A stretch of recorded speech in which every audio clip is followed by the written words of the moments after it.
नमस्कार, मैं सूरज सिंह आज आपके लिए आपके कारक प्रकरण का बहुत ही इंपॉर्टेंट चैप्टर, जैसा कि हमारा कारक प्रकरण पे द्वितीय विभक्ति चल रहा था, उसी क्रम में आगे बढ़ते हुए आपके लिए नेक्स्ट सूत्र लेके आए हैं। मेरा पिछला वीडियो कारक के द्वितीय विभक्ति तथा युक्तम च अनिप्सितम कर्तु ईप्सितमम कारकम ये सारे सूत्रों पे हो चुका है।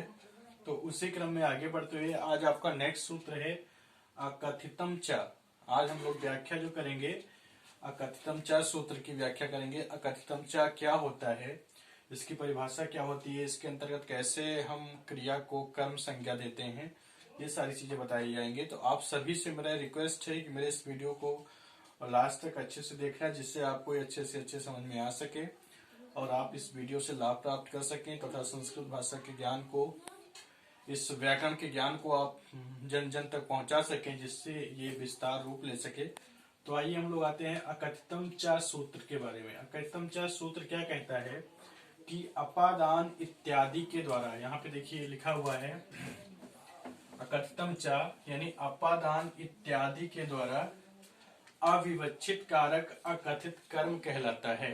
यानी अपादान इत्यादि के द्वारा जो अविवक्षित कारक होता है, विवक्षित नहीं बल्कि अविवक्षित, जिसकी विवक्षा ना हो, ठीक है।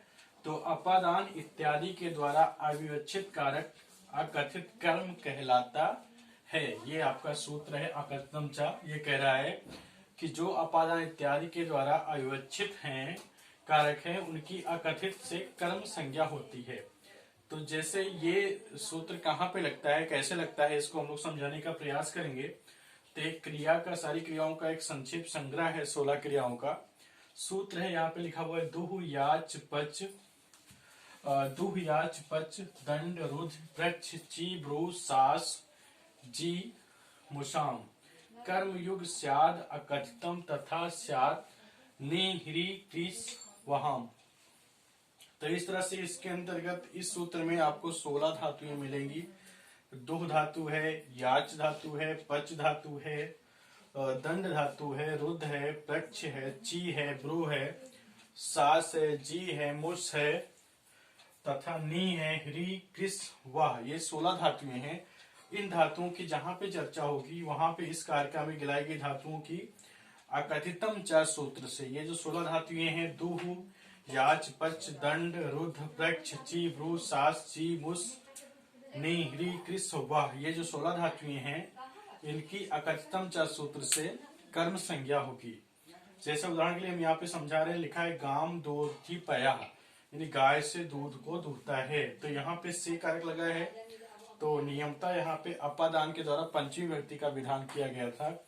लेकिन अकथितम च सूत्र से पंचमी का प्रयोग न करके इस पे जो है गाय पे द्वितीय का प्रयोग किया गया, क्योंकि दुह धातु इसके सामने आ रही है, इसलिए यहाँ पे द्वितीय का प्रयोग किया गया।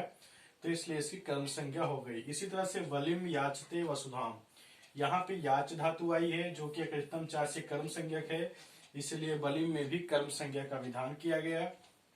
वलिम याचते वसुधाम मतलब बलि से धरा को मांगता है। फिर तंडुलान ओदनम पचति, यहाँ से है, यहाँ पे भी देखिए ओदनम में जो है द्वितीय विभक्ति का प्रयोग किया गया है, क्योंकि पच धातु आ रही है जो कि अकथितम च सूत्र से कर्म संज्ञा का विधान कर रही है, इसलिए यहाँ पे ओदनम में भी कर्म का विधान किया गया। तो इस तरह से आज का जो मेरा वीडियो था वो अकथितम च सूत्र पे था।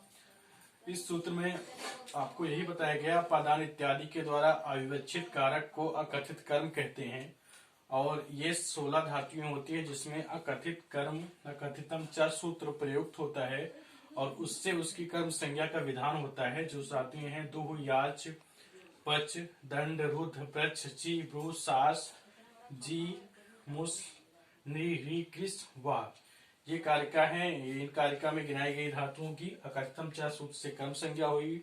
जैसे गाम दोग्ध पया, वलिम याचदे वसुधाम, तंडुलान ओदनम पचति।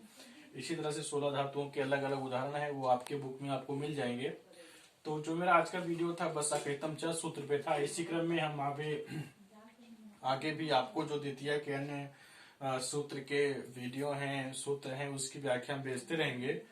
अंत में आप सभी से मेरा रिक्वेस्ट है कि अगर आप सभी को मेरा वीडियो समझ में आया तो प्लीज इसको ज्यादा से लोगों तक शेयर करें, सब्सक्राइब करें, लाइक करें, जिससे मैं आपके लिए अच्छा से अच्छा वीडियो ला सकूं और अगर आपको कोई कमी दिखाई दे रही है तो प्लीज मुझे कमेंट में लिख के बताएं, जिससे मैं उसमें सुधार कर सकूं और आपके वीडियो को और से अच्छा बना सकूं। बस, धन्यवाद।